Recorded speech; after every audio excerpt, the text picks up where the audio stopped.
We are live. Hi, good evening, everyone. Hi, good evening, everyone. Hi, Rishi. Can anybody confirm me if my audio and video is okay? Can any one of you confirm me if my audio and video is okay or not? Good evening, Avinash.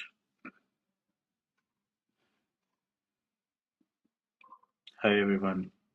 Awesome. Awesome. Today is a very important class. So let's get started. Today we are going to learn four topics, right? We are going to learn about something called dev dependencies. We are going to learn about environment variables. We are going to learn about unit testing. We are going to learn about documentation.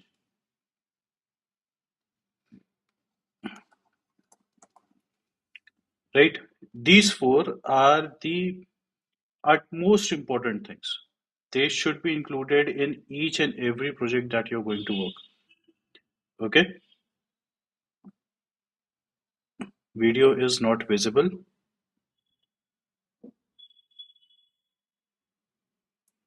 Is my audio and video okay? Is my audio and video okay? Visible? Okay. Awesome. Awesome. Thanks for confirming.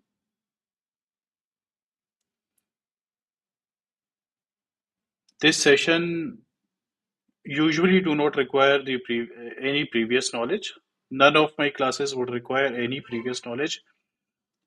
I am teaching in that manner that you won't require any previous knowledge. Just a basic understanding of JavaScript would work. Okay?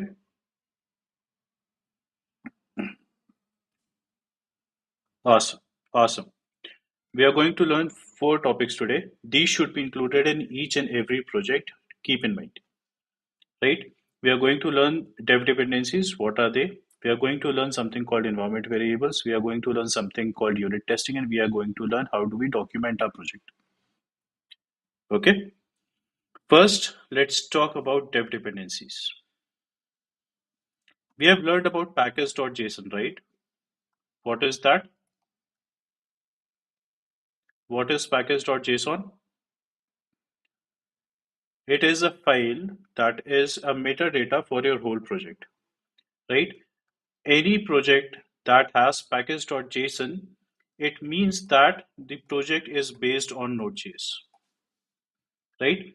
What, how does a package.json look? A package.json is basically an object which has all the metadata for the project itself. For example, who is the author, what is the GitHub link, right? What are the dependencies of the project? What are the dependencies? What are dependencies? Dependencies are the node modules that we require in our project, right? For example, Express, right? For example, JOI, for example, what other packages have we used? Multer, etc. Okay. These are the most important dependencies without which our project will break. Okay. These dependencies basically means that they are dependent or they are the dependencies for your project without which your package will break and your user, your end user who is consuming your APIs would suffer. Okay. Dependencies means the without these node module or any of the node module, the end user would suffer. Now, just like dependencies, we have something like for dev dependencies, right? Just like the name suggests, these are for the developers themselves. Okay, just like dependencies, we have something called dev dependency. These are also node modules only. But your end user who is consuming your APIs won't suffer if these dependencies are not there. Okay. For example, if we do not use Express, your end user won't be able to make any API calls. Correct? If we don't use Multer, your end user won't be able to upload file. Correct? Whatever dependencies we have learned so far, they are all dependencies. Now we are going to learn something called dev dependencies. These do not affect the end users. Examples of dev dependencies are chai, mocha, swagger, etc. Right?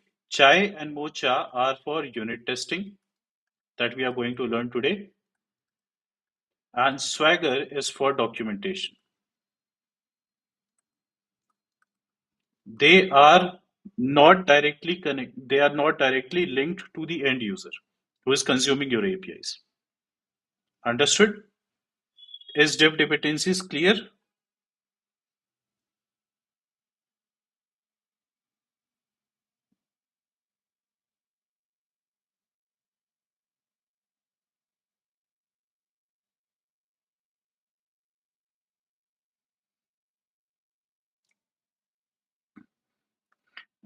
Doubts, though, which are not related to the current thing that we are learning, will be taken in the Discord channel.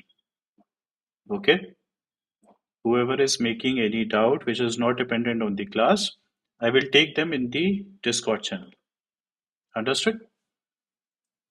Awesome. Now let's install some dev dependencies. Right. I have already installed some dev dependencies. See, these are the dependencies. Let's delete chai from here. Discord.js we have already covered. Express we have already covered. JSON Web Token we have already covered. Multer we have already covered. Gchrist we have already covered. Without these, your actual code would break, right? These are dependencies. Now, just like dependencies, we have a key called dev dependencies. Dev dependencies include chai HTTP, Morgan, NodeMon, etc. Okay, these are specific for developers who are developing the project, not the end user. Now, how do we install dev dependencies? We install dev dependencies using npm install minus minus save hyphen dev and then the name of the dev dependencies that you want to install.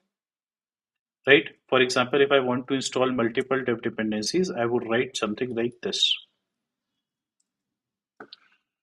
npm install minus minus hyphen hyphen save hyphen dev and your dependencies. Okay, these are also node modules, but they are not very crucial to the project. They do not affect the end users.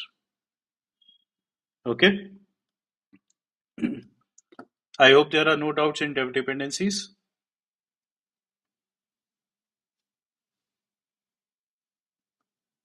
I hope there are no doubts in dev dependencies.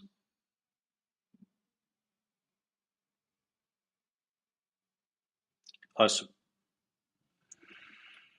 Okay, now next thing.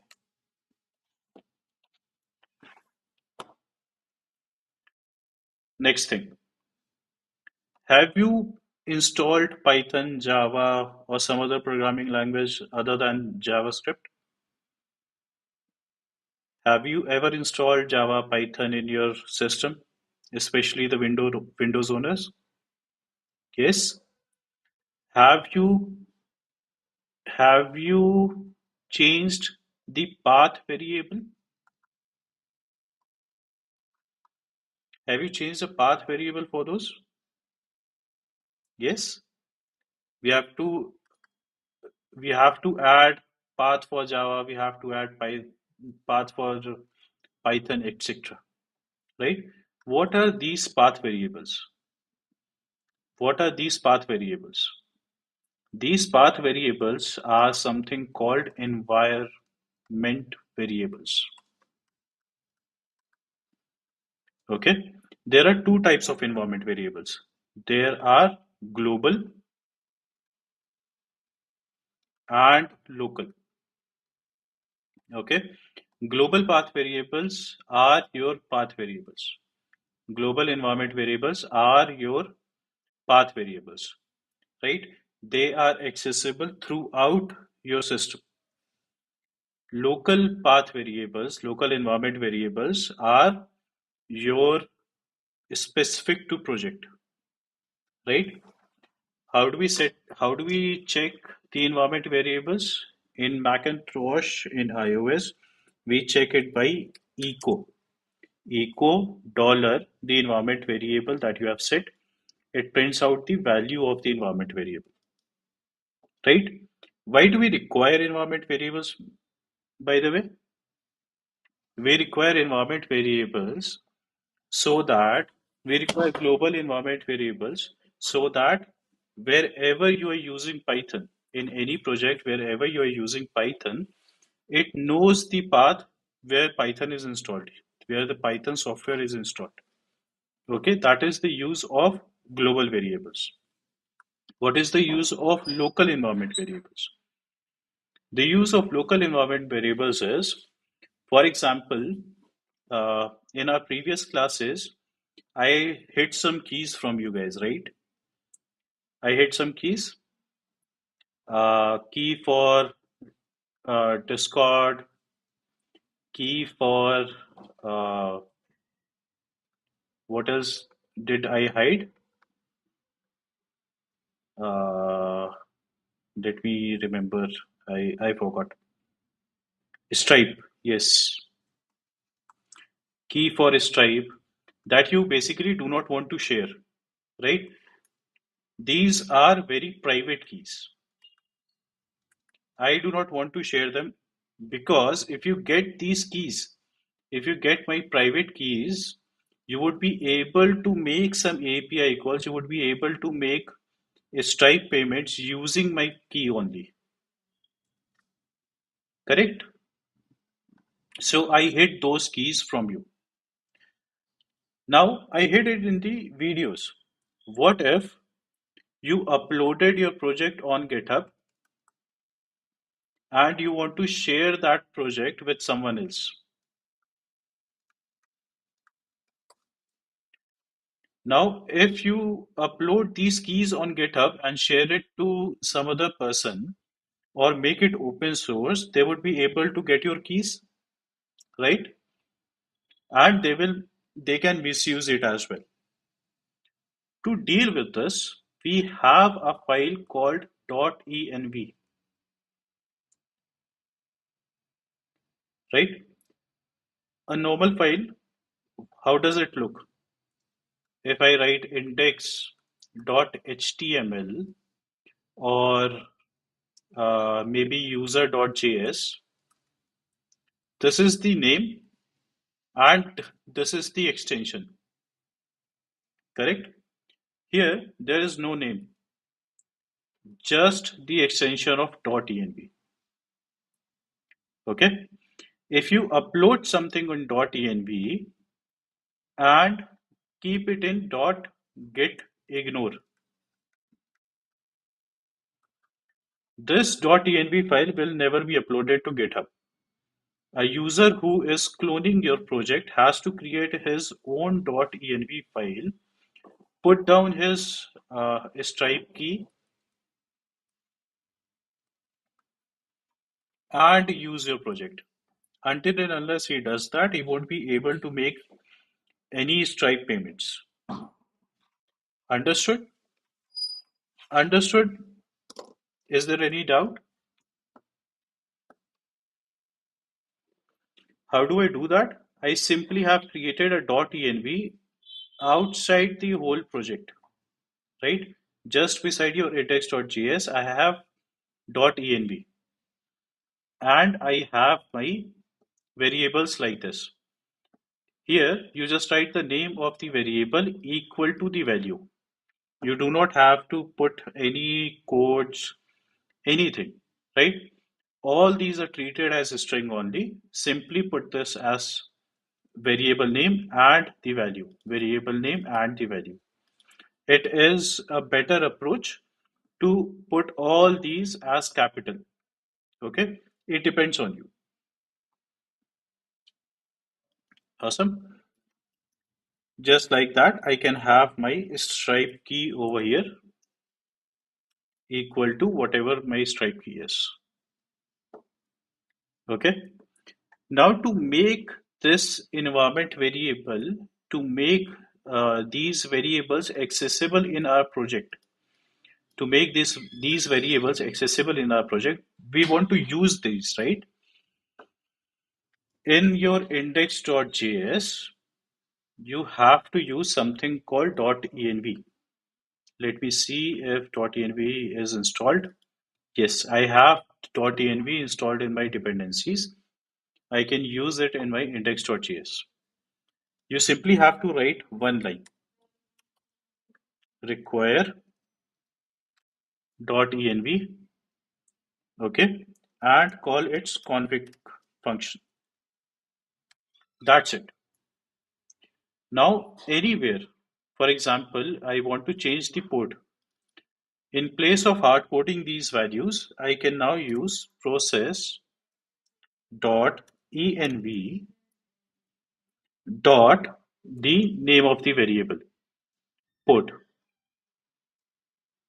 Okay. In place of hard coding it, I have used process.env.port. From where this port would come? This port would come from .env.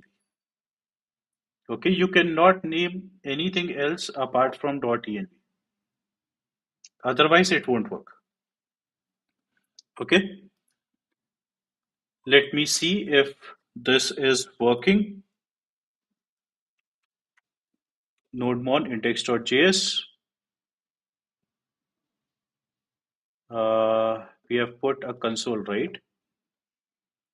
Server is running on port.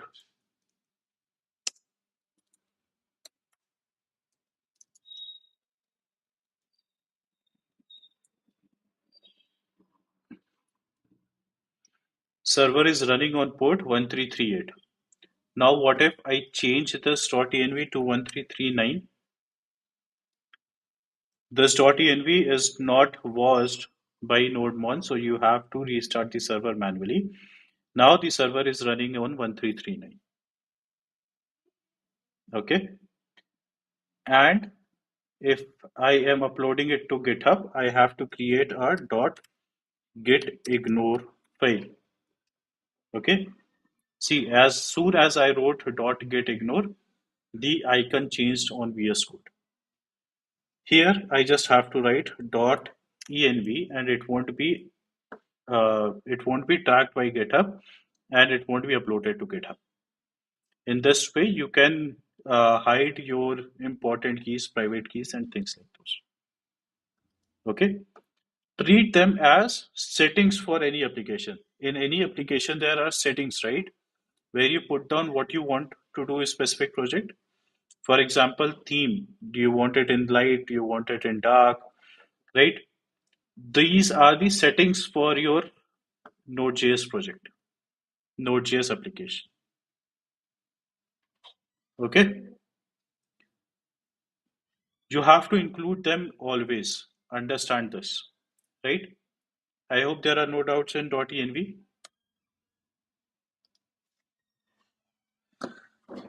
Before moving forward, let me wait and see if there are any doubts in .env.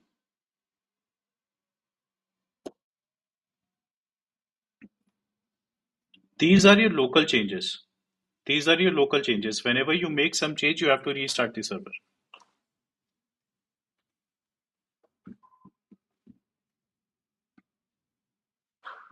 No doubt? Awesome. So we have learned about dev dependencies. We have learned about envs, environment variables.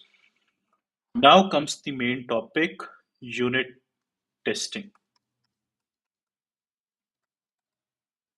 What is unit testing?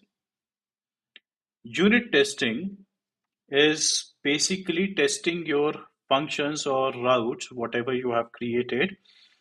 The edge cases that I always talk about, right? Security, performance, and edge cases. You can test those in unit testing before shipping the project, before the client sees your project, right, or utilizes your APIs. You have to test them very thoroughly so that any edge cases is not missed, right? For example, if I have simply a function which returns, which accepts A and B and returns A divided by B, okay? Tell me what would be the edge case for this. Awesome, Padir. Nice having you. Keep it up. Tell me what would be the edge case for this. The edge case would be if B is 0, right? Because anything divided by 0 is infinity, correct? And if you have written this function keeping only integers in mind, right? So there would be one test case where you check if there are no floating numbers, and if there are floating numbers, it is also handled perfectly. One would be if you have imaginary numbers, right? Or one would be if you have very big numbers.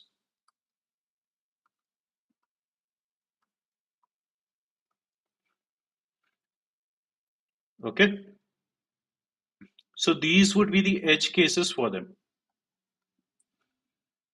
So you have to write specific cases where you test for each one of them. Test for b equal to 0, test for integers, test for floating, and test for very big numbers. Right? For even a simple function, you have to try to break it. Okay, so that your application is fully iron condor. Nobody can break your application anyhow, right? No hacker can break your application. No amount of traffic can break your application. Anything cannot break your application. Okay, so in those cases, you write unit testing. Unit testing is different from whatever testers do.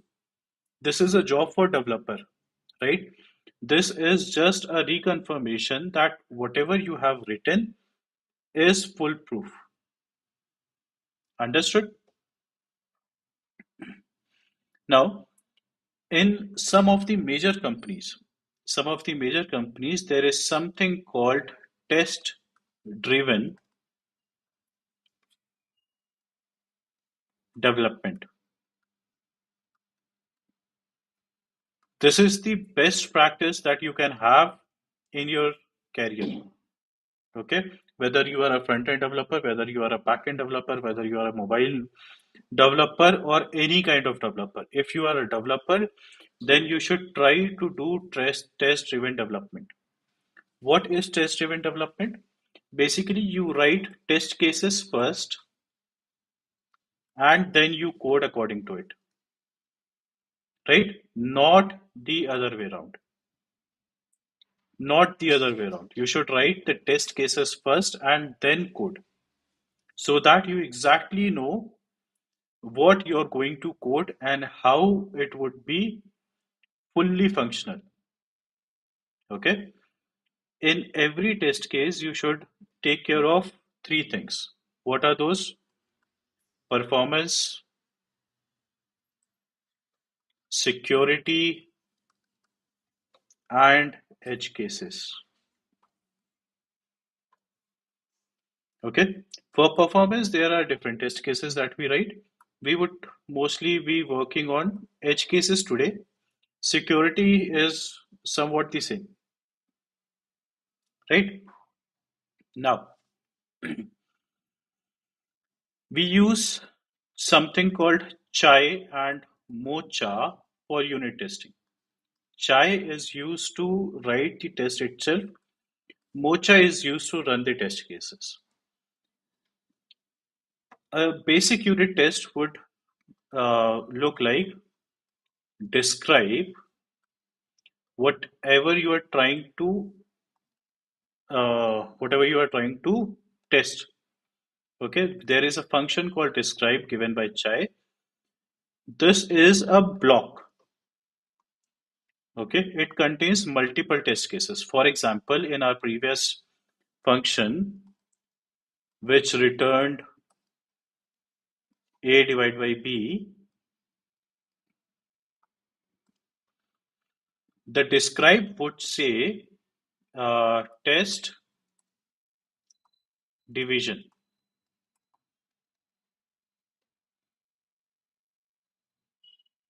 Okay, the reason behind naming it Chai is you can relax after writing your unit test. Okay, Sandeep, that is the reason it is named as Chai. You can relax after writing all your test cases. You can have your sip of tea. Anyways, coming back. Describe is a function. Describe is a function which incorporates the whatever on the upper layer what you are testing, right? So if you're testing this function, we write this accepts a string, just a string, right? We are testing the division function. Inside that describe, we have multiple functions called it, okay, which accepts two parameters. One is a string. It should not break if b is 0, okay, and it accepts a callback. Similarly, it should not break if uh, numbers are float and a callback. Okay, so this describe function incorporates all the things in general what you are testing, and there is a function called it, which in which you tell the exact thing that you are testing. Okay, I hope there are no doubts in this. Describe in it. In this it, in this it, there is something called assertion, which Chai also provides, which Node.js itself also provides. This basically means that it should be true or it should be false, what you are expecting, right? For example, uh, your return should be 0. Okay, this is called an assertion. Assertion means true or false. Okay, so three steps. First, you have a method describe. Inside that, we have it, which accepts a string and a callback. This callback should have an assertion. Simple as that. I hope it is simple. Describe it and assertion. Three things only.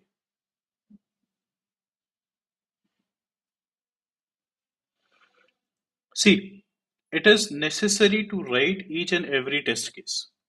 I tell you a reason why. For example, you have this function, right? For example, you have this function. Now, you are working with a classmate, okay? Or somebody else is also helping in your project. He made a change over here. He made a change over here. For example, if you have written if b is 0, return 0. Okay, you have handled this case. But he thought this is unnecessary, so he deleted this line. Now this would break, right or not? This would break now. Because if b is 0, it would return infinity. To handle this, whenever there are multiple people involved, or if there is a scope of change in your API calls, in your functions, or whatever, there would be changes in whatever you're making, right? There would be changes in whatever you make. To handle the future, we write all the unit testing. So whenever there is a change, we run all the unit tests and it says that, okay, this is failing, this is passing, this is failing. So anybody who is further working on your project can see, okay, I forgot to handle this edge case, right? And then they can overwrite whatever they have coded to handle that test case. So it is very, very important to handle all the edge cases possible. Understood? A minute of silence if there are any doubts.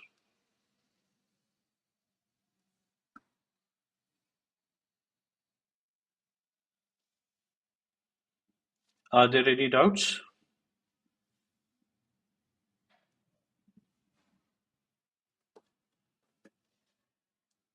All clear? Awesome. Now let's write some test cases. You don't need to do anything. You simply have to come over here, create a folder called tests. Okay. See, as soon as I wrote test, the icon changed over here as well. So these are all very general things, very standard things. .env, test, these are very standard things, right? So VS Code also knows, okay, if you are making test, so these should be all the unit testing that you are going to do. And this is true for all kind of project, just not Node.js, every kind of project. Okay. In test folder, you simply create your JavaScript files. For example, if I want to test validations that we have created, to validators.js. Okay. I won't be able to write each and every edge cases today, but I expect you to handle each and every case in your testing. Okay. These are also normal JavaScript files only. I have written the validators over here. So let me require them. We have validate name, validate email, and validate password.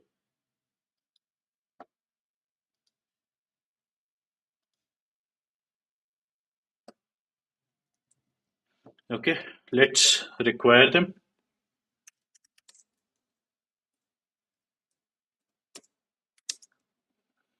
Require it from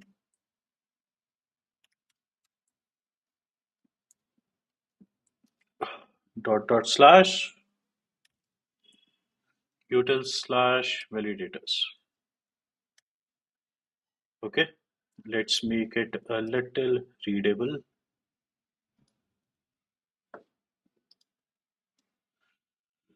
Okay, I have these imports. Now I can access those functions. Uh, Let me just get expect from chai. This is for assertion. Chai dot expect. Okay. First, what I need to do, I need to define my block.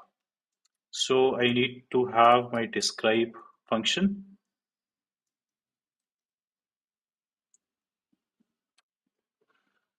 I need to have my describe function. Let's write testing validators. Okay. This accepts a string and a function. Okay. Inside that, we need to have it. See, I'm not importing describe or it.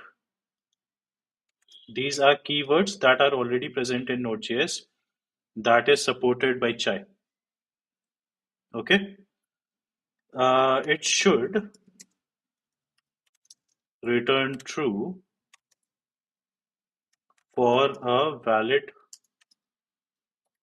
name. Okay. And a function. Now I have my describe, I have my it. Now I have to do assertion. Expect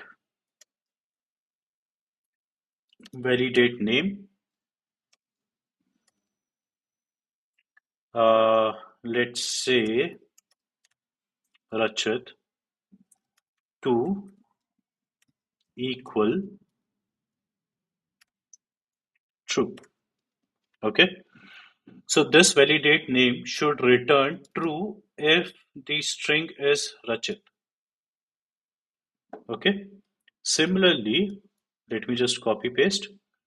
It should return false for invalid name.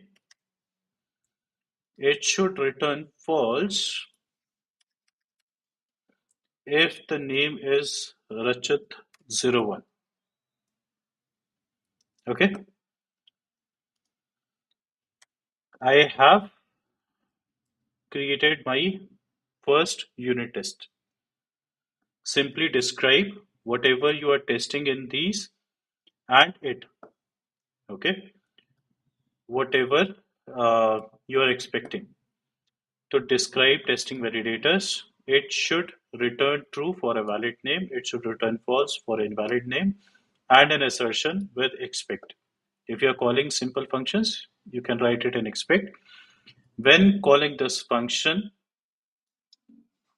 when calling this function, this should be over here. If I pass Rachit to it, it should be equal to true. If I pass Rachit01 to it, it should be equal to false. Okay.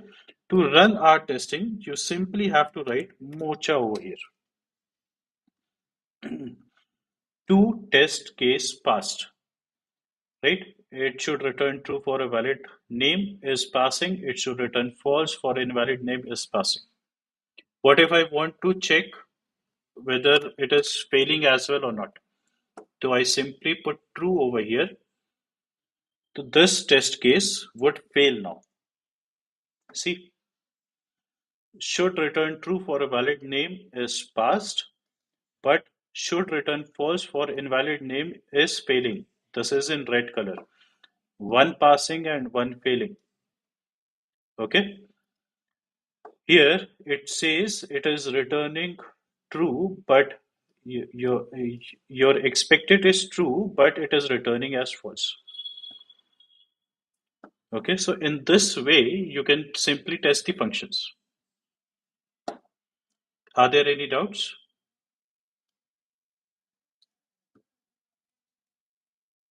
Are there any doubts?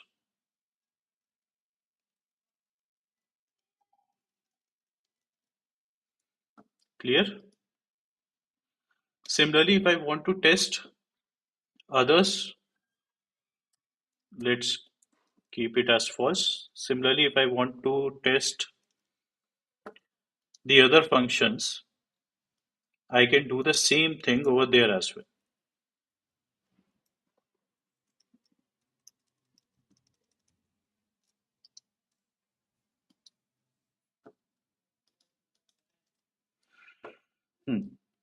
I have copy pasted it from somewhere. So for a valid email, if I pass a valid email, it should return true. If I pass an invalid email, see, at the rate is not there. It should return false. If I pass a valid password like this, it should return true. If I pass an invalid password like this should return false. Okay?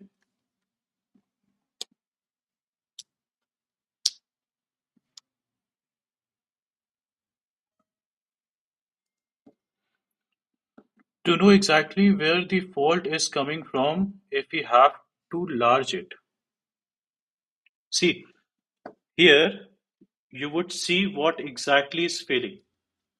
So whatever you're writing in it function, it says that this one is failing.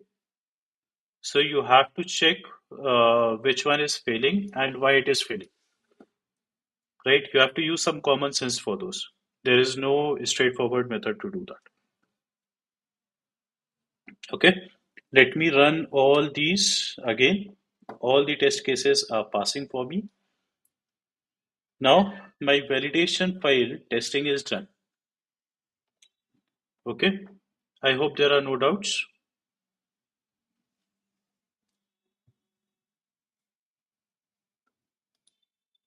Yes, the describe, the it.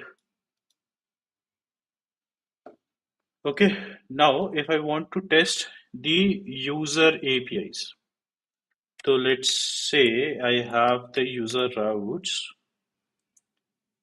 test.js. Okay, now I want to test the user APIs, the sign up, sign in, right? Let's have chai over here.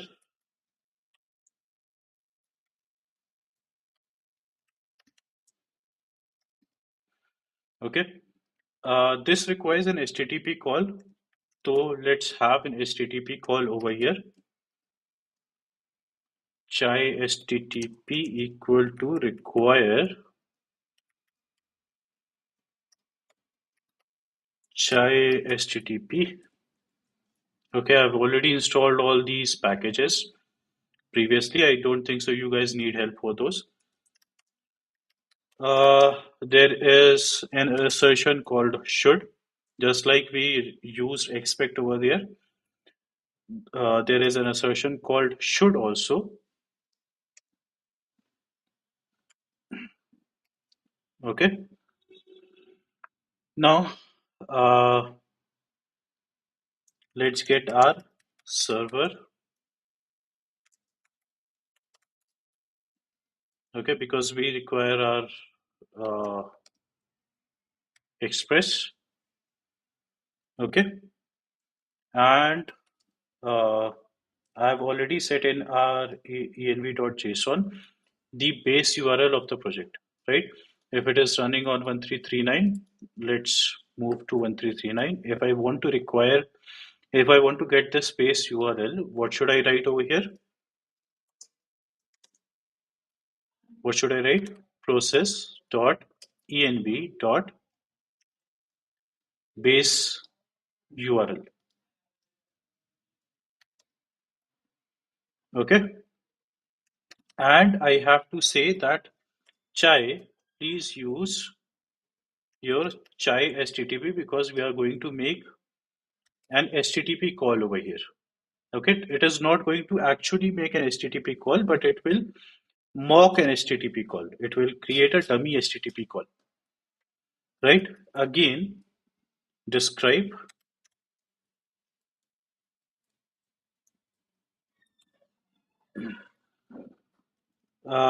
Let's test the slash post testing user sign up. Okay, and a callback. It does not matter if you use function or arrows over here. I hope you guys know what is the difference between an arrow function and a normal function. It is a very favorite question of mine in interviews. If you don't know, please do search it. Okay.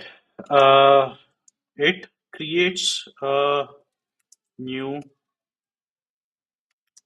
user. Okay. And a callback function. Now, How do I check if it is creating? How do I check if it is creating a new user for me or not?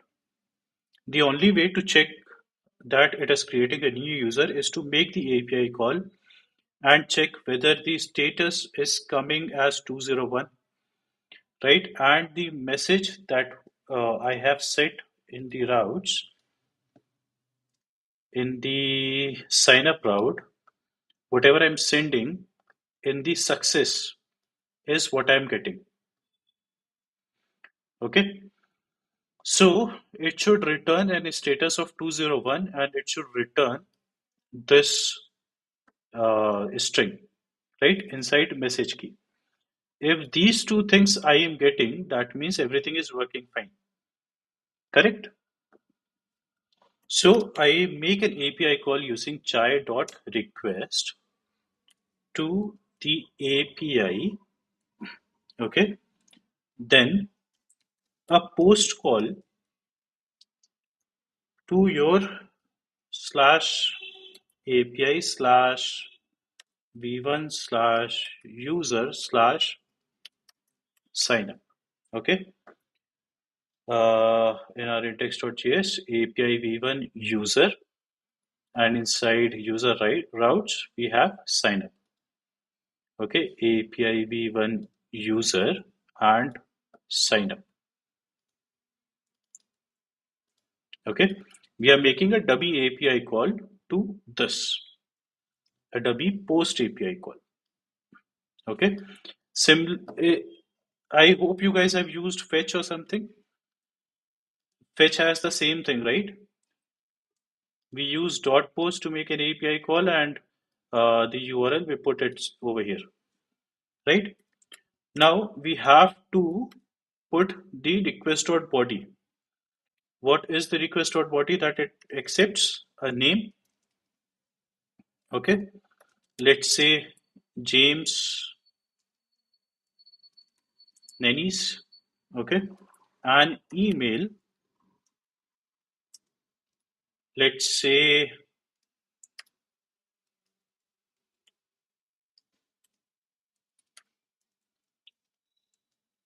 something. Okay, and a password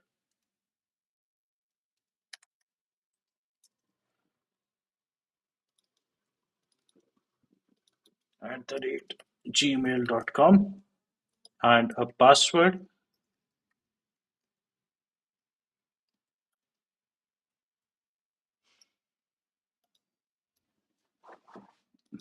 Okay, now when it ends, we use dot then in promises, right? Similarly, when it ends, it gives you two things, an error and a response.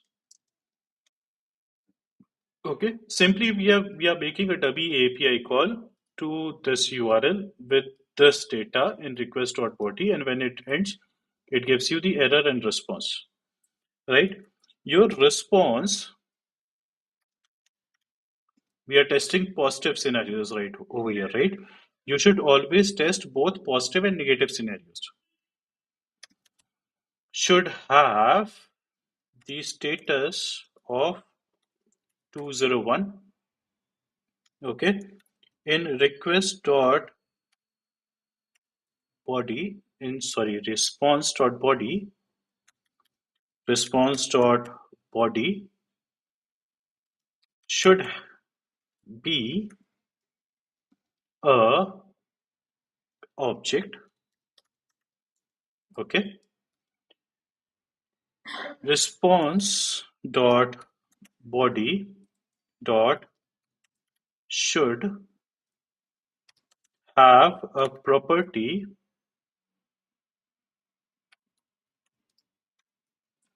of, we are sending it in the key of message, right?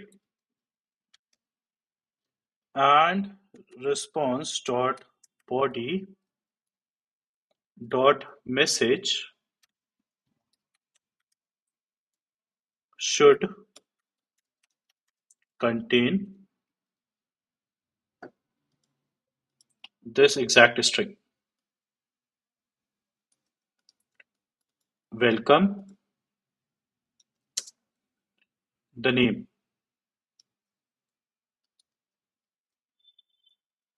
Okay, this is the positive scenario.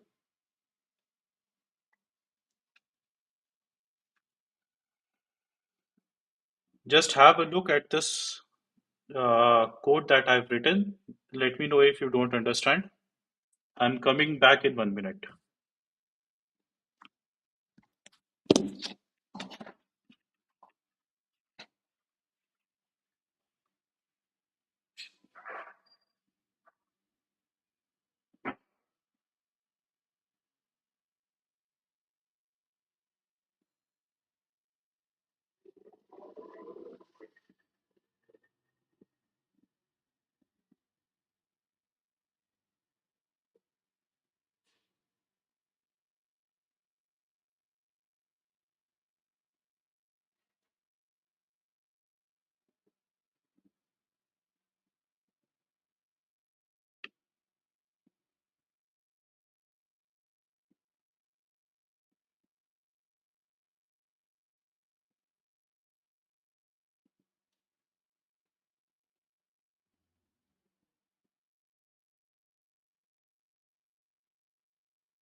Yes, I hope there are no doubts.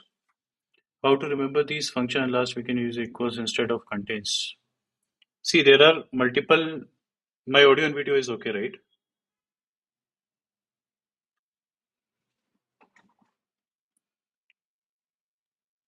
My audio is okay? Yes, awesome. See, you don't have to exactly remember these. It is very straightforward. Whatever you speak in English, see, the response should have a status as 201. The response.body should be an object. Response.body should have a property of message. Response.body.message should contain this string. Right? This has this is very simple. Simply just one thing is you have to practice a lot, right? Test driven development, what I was talking previously. One thing is you practice it a lot, and the other one is you read a lot. Okay, so you have to go to this chai uh, npm package and see what all functions does it provide. Okay, just with one or two projects you would be able to remember all these. These are very, very straightforward.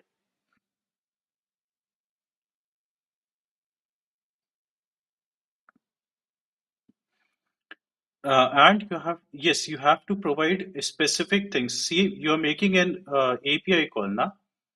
You're making an API call to this URL, right? So you have to provide the values. You cannot just take these values. You have to provide some values. That is the only way this function will be called and these values would be tested, right? Okay. What we have done, we have created a new describe. We have written our whatever we are testing. We have written our first test case with the route.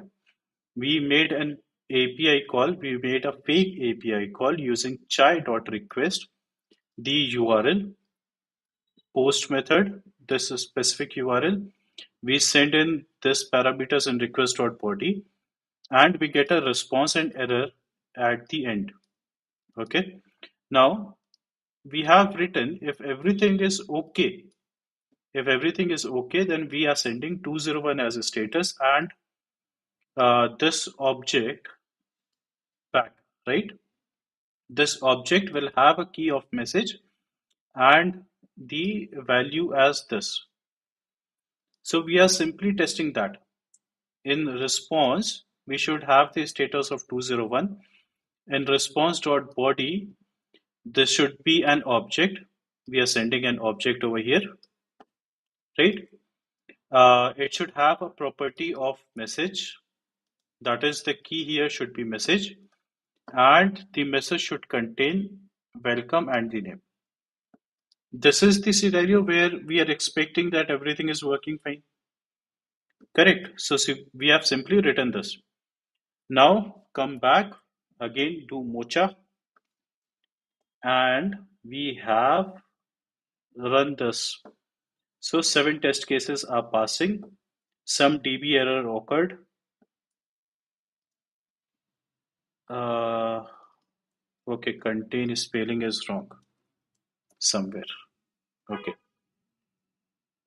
it should be contain. Hmm.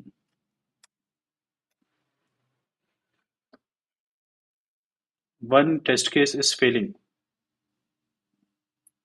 Okay, I got 403, but I was expecting 201. See, these are the unit testing which helps us improve our project a lot. Right? Somewhere something is failing. Let's not waste time onto that. Okay? I hope you get the scenario. Email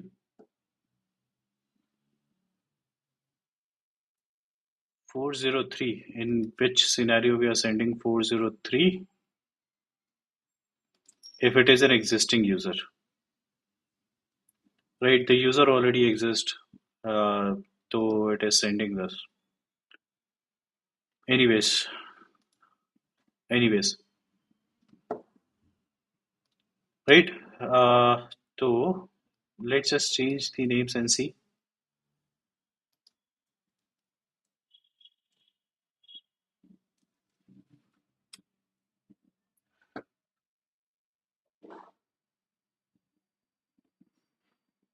Expected welcome James to include, okay, it is sending only welcome James, the first name.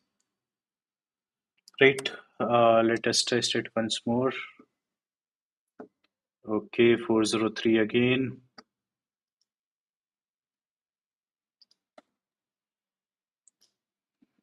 Let us change this over here as well.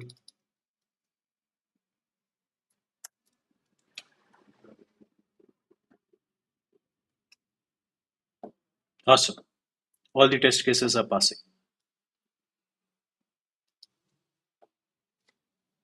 Yes, we already created in the first call.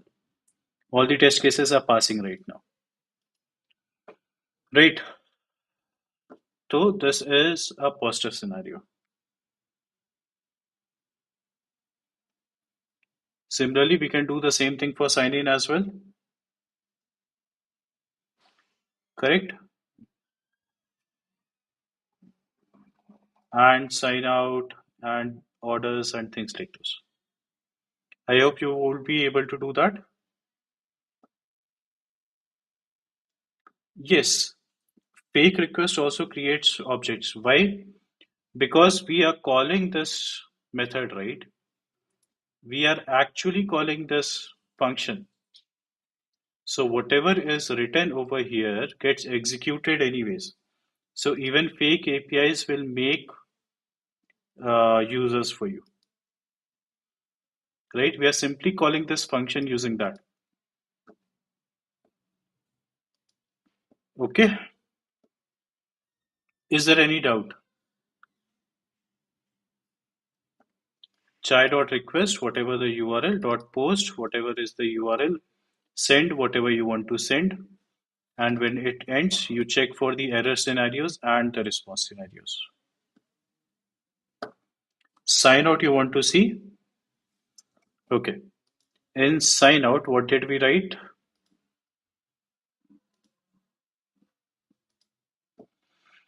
Okay, we simply did clear cookies and we send a status of 200. So it should be simple. The status should be 200 and the message should be cookie deleted. That's it. Okay. If I simply copy this,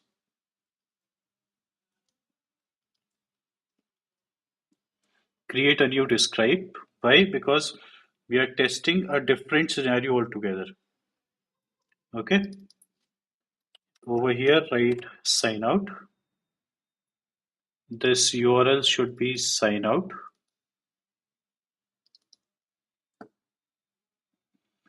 Okay. We do not need to send anything. So I'm deleting it. And this is a get API call. The response should have what, 200. It should be an object with a message and the string should be cookie deleted.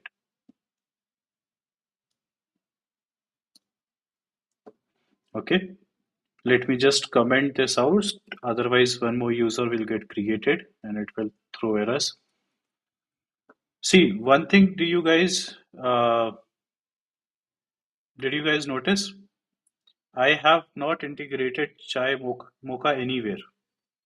I have simply created this test folder and I've simply started writing to unit testing, right? It this mocha already uh, by default has seen there is a new file and there is a new describe. Okay, so whatever you write over here, mocha will run. You do not need to integrate anything. Okay, so for sign out, simply delete sign out user. It makes the API call, get API call to this URL. The response should be 200. It should be an object. It should have message and message should contain cookie delete. Okay. Let us run Mocha once again. All the test cases are passing. Okay. See, we have our describe over here, post testing user sign out. We have our unit test case written over here, sign out user. Okay. And the rest of the cases are over here.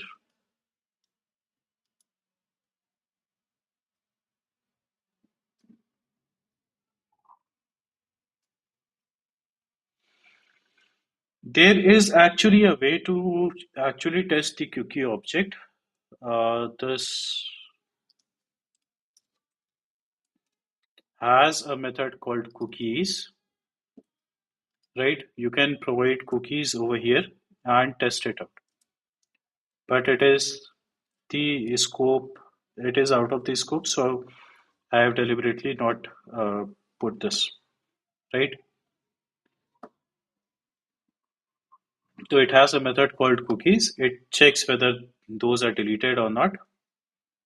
But I wanted it to be simple, so I have simply put it over here. You have to test all the scenarios. These are just the examples. I cannot cover everything in a single lecture. Cool. So we have learned how do we check the API calls. We have learned how do we check the functions itself. I hope there are no doubts. I hope everything is simple enough.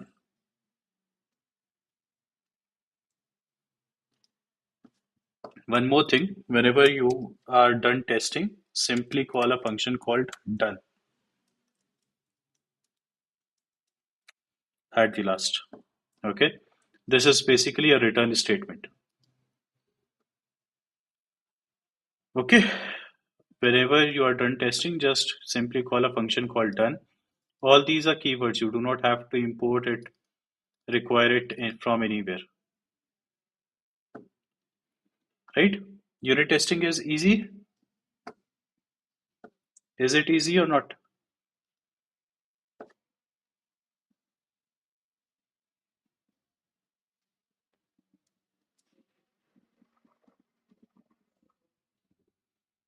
Done for every it, not describe.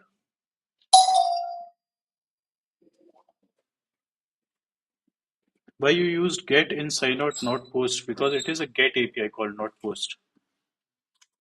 See, if I go to routes, users, sign out, this is a get API call, not post. Okay? You would be including unit testing in all your projects now? Yes?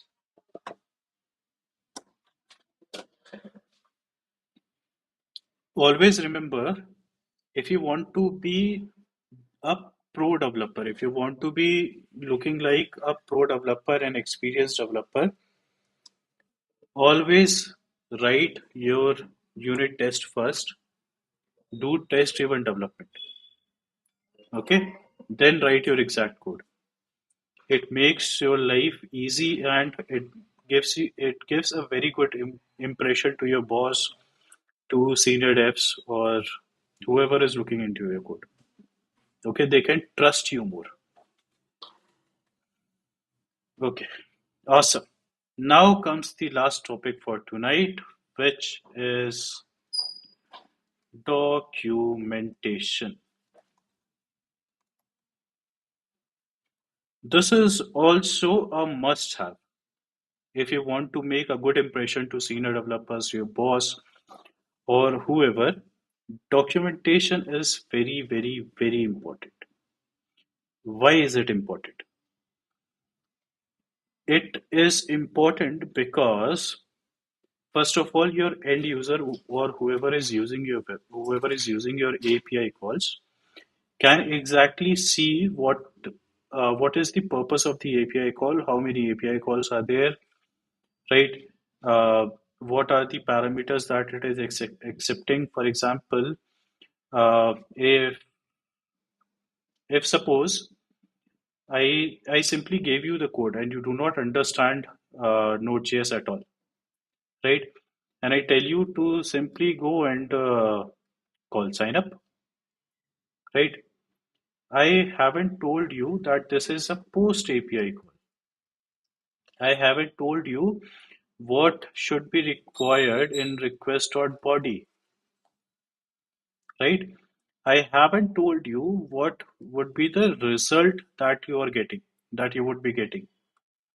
The message welcome. Okay. I cannot expect you if you do not know Node.js, or even if you do, I cannot expect you to go through whole of my code and figure these things out, right?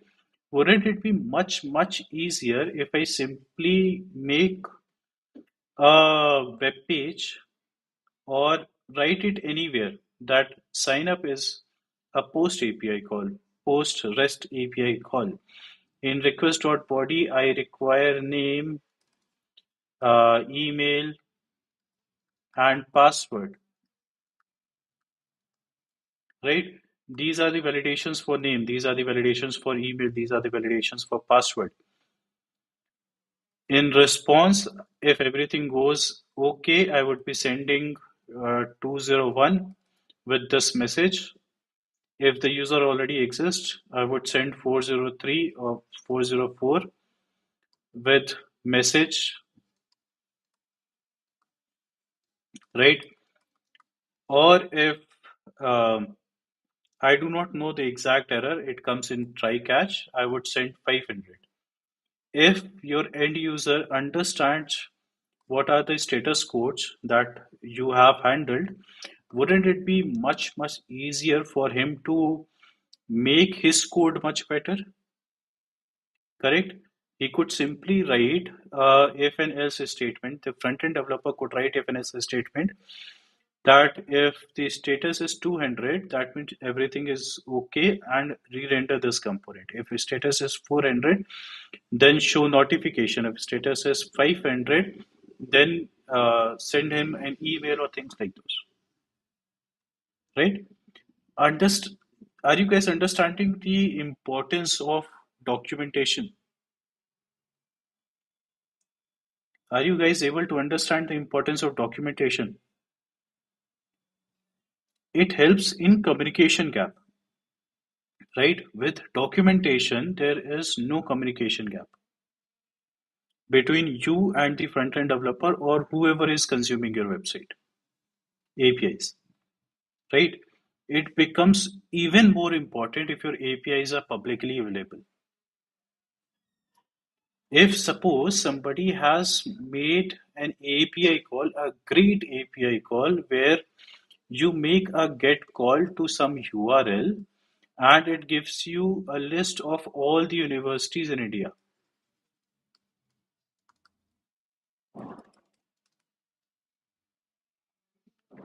right?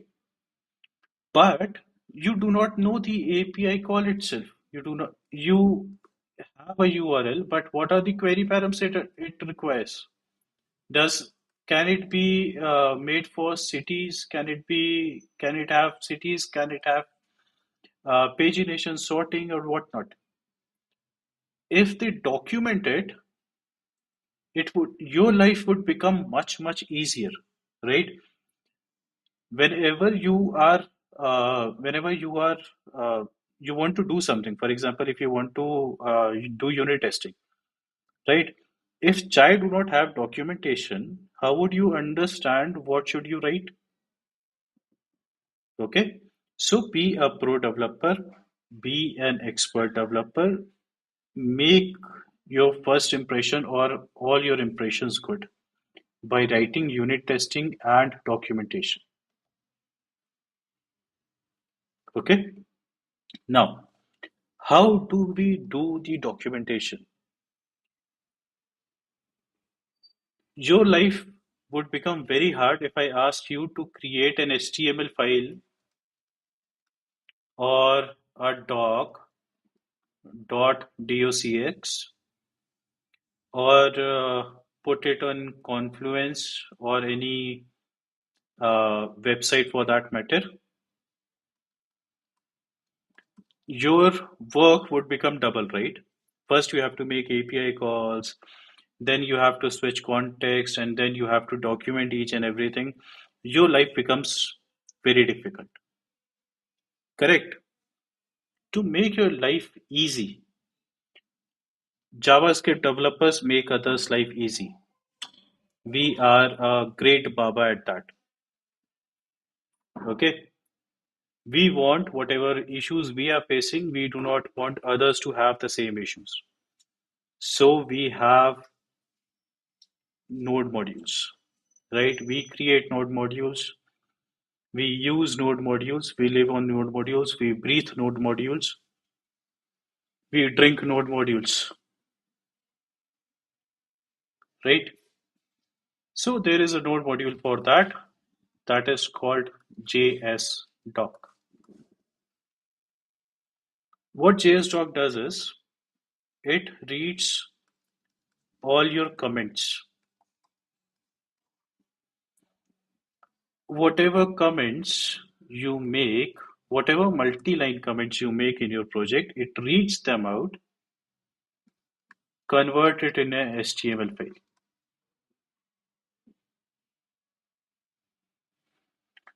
Okay, to make your life easy, JSDoc what it says is just do commenting. Anyways, you should comment. The more comments you have in your project, it shows that you have a well thought out process. Okay, I never ever approve a pull request without proper commenting. So your every line that you write or every logic group of logic that you write should have comments, right? This is a good practice to have. JSDoc said if anyways you are going to comment, then it's better to use these comments and convert it into HTML, which can be treated as the documentation.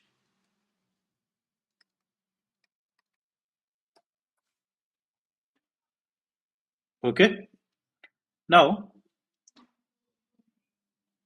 this comment to HTML, then documentation, all this comes under Swagger. Swagger is another node module, which what it does is it tells you that you have to write comments in a certain manner, right? With at the rate Swagger, if you write, then using JSDoc, I would convert your comments into an HTML file, which would look beautiful, which would be very useful to your end users. Okay, I hope there are no doubts.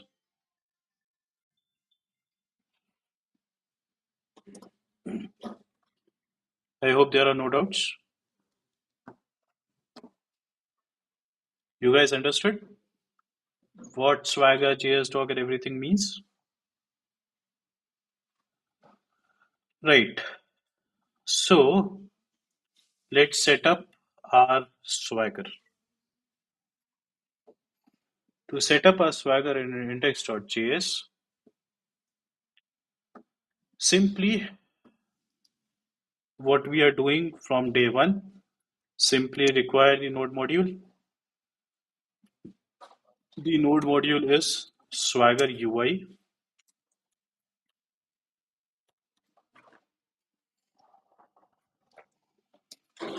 and Swagger JSDoc.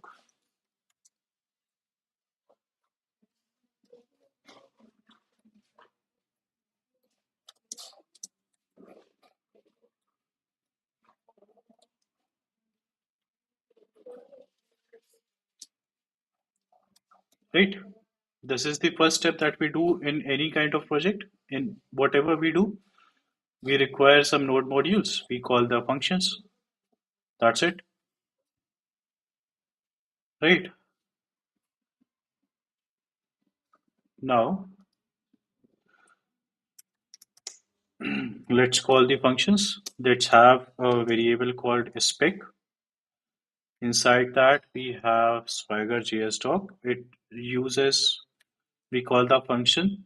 We provide some configurations that we need, right? Uh, Definition, we are going to use something called OpenAI,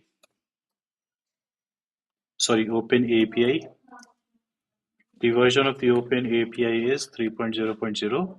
All these things are required by Swagger. Do not uh, do not worry about them too much. Just remember them.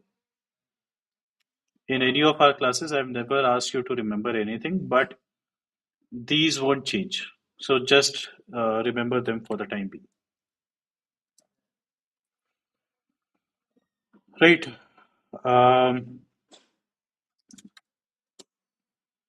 Photo store APIs. Right. The version of this application that we are creating is 1.0.0. There can be description as well. Forget about description. Right. This is the info of your project. Right. Or let's have description as well. Description: buy or sell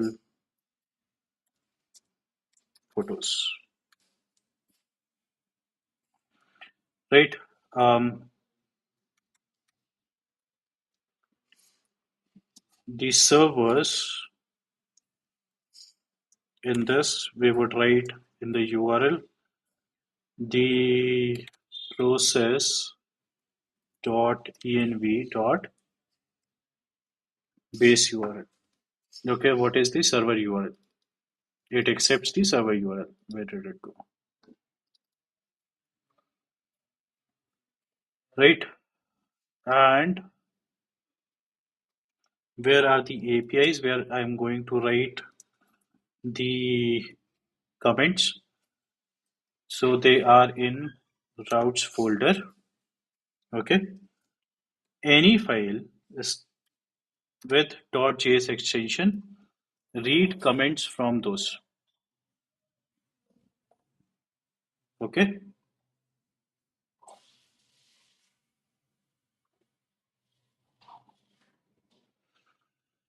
Right. So in JSDoc, we required a node module. We call the function with some parameters that it needs. The first parameter it needs is definition. In definition, we mostly provide the metadata of our application. So we are going to use 3.0.0 version of Open API. There is a API called Open API. Read about those. That is a very cool thing to know, right? The info of our project, the title, the version, the description, the URL of our project inside servers, and the folder in which we are going to read the comments. So it goes in under APIs, right? Now we need to add it in the middlewares app.use slash API docs.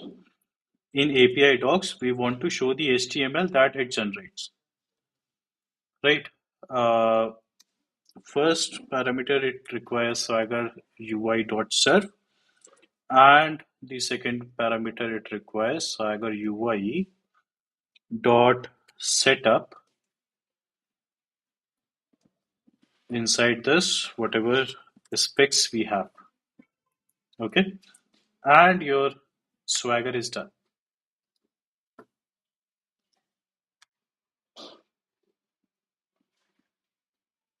right? Again, same thing. Require node modules, require node modules, calls their function, pass in some parameters, make uh, middleware, right? In slash API docs, we want to serve the HTML that these generates. The first parameter it requires is Swagger UI.serve, and the second it requires Swagger UI.setup, whatever specs we have created over here. This is a spec. Okay, and you are done. Now, if I refresh, if I run the server, it is running on port 1339. I come to your Chrome,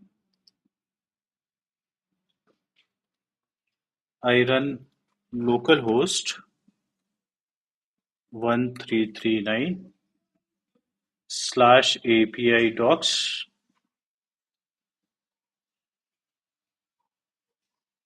sorry, 1339. This is the default Swagger documentation that it gives. Okay. Since I have not commented in any of the API, it won't show anything. This is the default it gives, right? Now, if I add some documentation,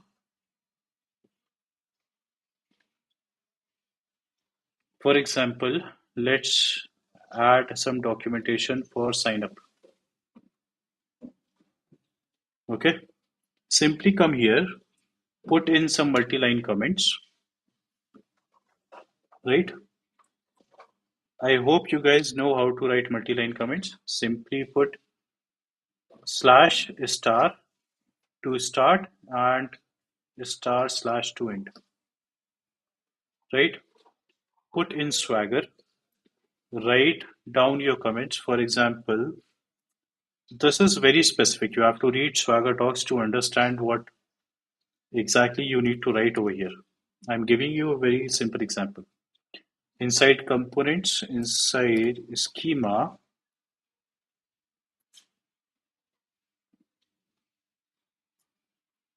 the spacing is also important over here. Okay. The user type is object. Okay. What are the required fields? The required fields are name, email, password, and is seller. Okay. Properties. You have to get accustomed to these spacing. It is a little tricky to do it the first time, but you will get used to it,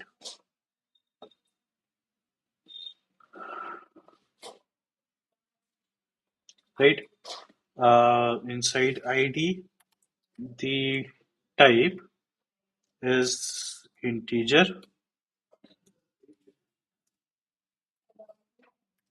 What is the description for this ID? These are the return thing.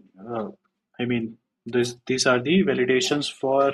Acha, Swagger also do validations for you as well, right? In VS Code itself, if you are not treating this, for example, if I have used ID, I'm not treating it as integer, rather I'm using it as a string. So in the VS Code itself, it will give me errors, right? Sometimes it happens, sometimes it does not. That is not the main purpose of it. It is the auto-generated ID. ID, what else we have? We have name.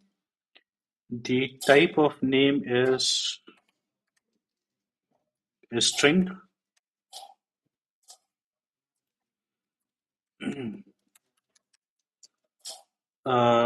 Name of user.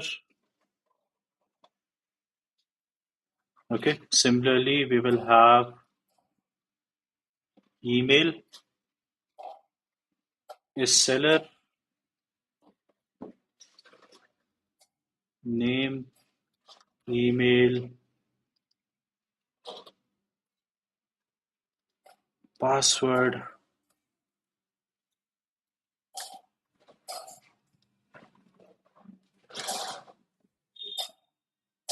and is seller.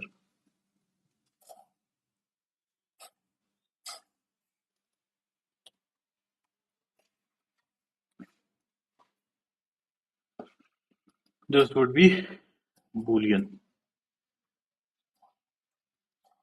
right?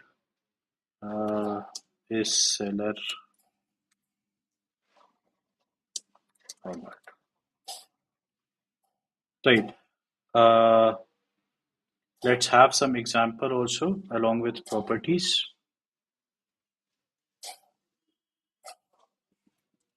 Example, name is Harsh, uh, email is harsh@gmail.com, password is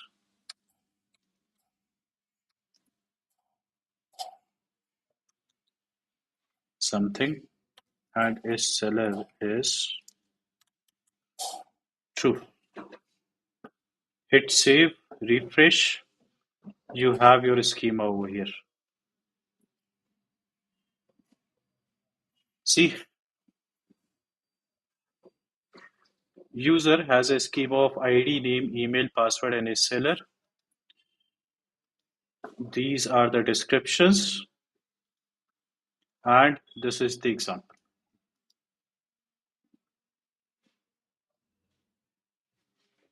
Okay, this was an example for how do we write schemas. Now, let's create. Let me give you an overview again. If you want to write schemas, Swagger is awesome. If you want to write schemas, first you have to write @Swagger. Then inside components, you have to write, we are going to write schemas. We are describing schemas over here. The name of the schema is user. It is of type object. These are the required fields of this schema, name, email, password, and a seller, right?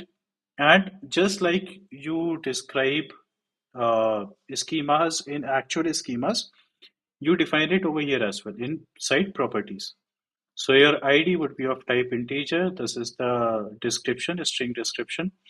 Name would be string, email would be string, password would be string, a seller is boolean, and this is the example. It gets converted into like this. Okay. Whenever you are using it to, you are sending this to front end now, right? It understands now कि okay, the name is expected as a string, so you should not sell, you should not have integers in those, right? A seller is boolean, so you should not have floating literals in those or a string in those. This is the example, so it can try the example over here. It can send the example. It can see the example. Okay. If you have doubts, please write it down. By the time, let me create it for the API. Right now, we want to give the documentation for the API itself. The API v1 user slash sign up. This is the API that we are uh, going to document. This is of post type, right? The summary of this API is it creates a new user in request body, right? Request body is required, so we put required to true. The content, if I make some spelling mistakes, please let me know. The content would be applications slash JSON, right? The schema for this would be if you want to have a reference, right? For example, inside content, I am expecting this user, right? Exactly name, email, password, and his seller. I'm expecting this only. So I can have a reference to the above schema that we have created. Okay, with dollar $ref, put the URL that it has created. Okay, for slash, it is inside components, schemas, and user, right? So you have to put the URL of exactly that components, schemas, and user components. It may seem a little overwhelming for you right now, but if you make two, three documentation, you would get used to it. Let's change it to single quotes. I don't remember whether double quotes are supported or not. Okay, with request body. See, request body, we have already said we are expecting users, right? Now, let's just simply write the responses and get this done. The responses would be 201.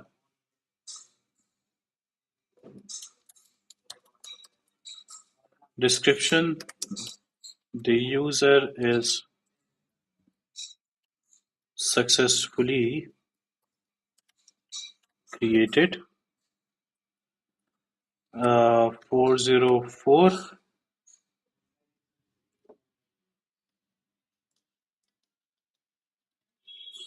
Description, the user already exists, right? Similarly, 400 and 500. The spacing is very important. So if you are used to Python, then the spacing won't be a matter for you, but If you are not, then please take care of this spacing. Right? Simply use tabs to do this spacing. Validations failed and 500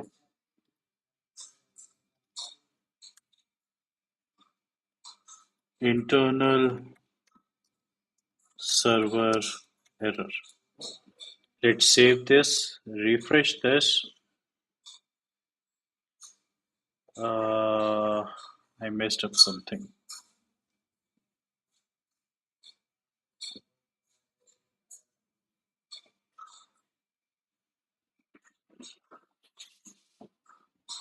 Responses, request body, summary, API v1, user sign up. Okay, I forgot the colon over here. Yes.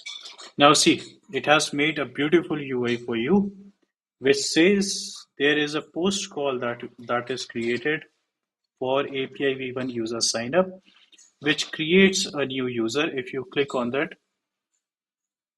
there are no parameters in request.body is required, right? As application slash JSON. This is an example value. This is the schema, the example value, right? Something like this is required for this API call to have. The responses you would get is 201, the user is successfully created, 400 validations failed, 404 the user already exists, and 500 internal server error. See how easy it is to make Swagger. And you can also make an API call here itself. There is a button called try it out, which makes the API call for you. We have a button called execute, which pre fetch the data that you have provided, and if you execute you will get the exact response, the curl, right, the request URL and the exact response. In the response body we have message welcome Harsh. See how cool Swagger is, how easy it is to make Swagger. We can make the API call here itself. We have everything over here. Impressed by Swagger or not?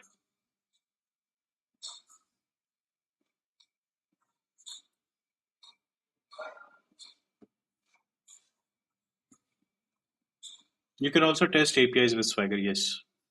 But let's use Swagger for its main purpose. There are better libraries for those. See, to make this post API call, we simply write @Swagger, the URL, what type it is. So it is post. See, I've left one space. Then after three spaces, I have written summary, which comes over here, creates a new user. The request body is required, which gives you the required tag over here, right? The content is application slash JSON, which comes over here. The schema is whatever schema we have created above. So it creates a default schema for you, whatever example we put in above, right? Uh, and then the responses, the exact responses 201, 404, 400, 500, etc.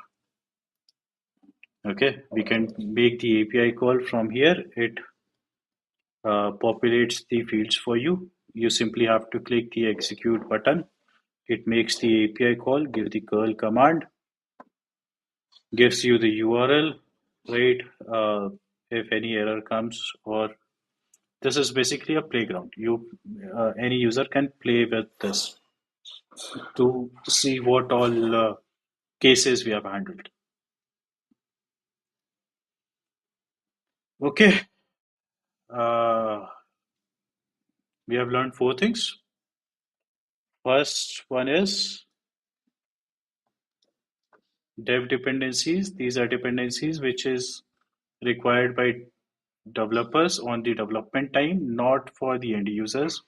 Examples are Chai, Morgan, NodeMon, right? These do not affect the end users. We should always differentiate between dependencies and dev dependencies. How do we install it? npm install hyphen hyphen save dev and the dependencies. Then we learned about envs. We create a file called .env. We put in variables like this, the name and the value. All these are always treated as a string. Remember that. The key and the value, right? To access this .env, we need to use .env package. We simply write this line, and wherever we want the values of those, we write process.env variable name. Okay. Then we learned about unit testing. To do unit testing, simply create a folder called test and write a JS file inside it. Unit testing only has three things. First one is describe, then second is it, and the third is assertion. In describe, we write what are the bulk things in general what we are testing. So if we are testing validations, we write testing validations. Then we write each and every edge cases inside it. Always test for positive as well as negative cases. So if we are testing for positive cases, we say that expect it to be equal to true. If we are testing for negative cases, we say expect to equal as false. Right. Now then we learned Swagger. How do we handle Swagger? Swagger is awesome. We use Swagger UI Express and Swagger JS Doc, these two node modules. We require, right? We call in Swagger JS Doc function. We put in the info of our application. We tell the URL of our application. We tell in the files that Swagger needs to track. Okay, any file. This means any file with .js extension, right? Then we create a middleware app.use where we want to serve those docs. So API slash API docs. The first parameter, the first middleware it use is Swagger UI.serve. The second middleware is Swagger UI.setup with the spec that we have created above. This setups your Swagger, right? Then we have to do commenting in our code. First, we write multi-line comments with @swagger. If we want to create schemas, we write components, then with some space schemas, then with some space after that, user, then with some space after that. Type is object, required is whatever fields are required, properties. It tells them the properties exactly what you are expecting, how you have created the schema, and write down an example. Okay. If we want to create documentation for our APIs, we write @swagger, API URL, the type of the URL, the summary, whatever we are expecting in the request body, whether it is required or not. The reference, we do it like this, and the responses. I hope today's class was very informative and fun. Was it fun?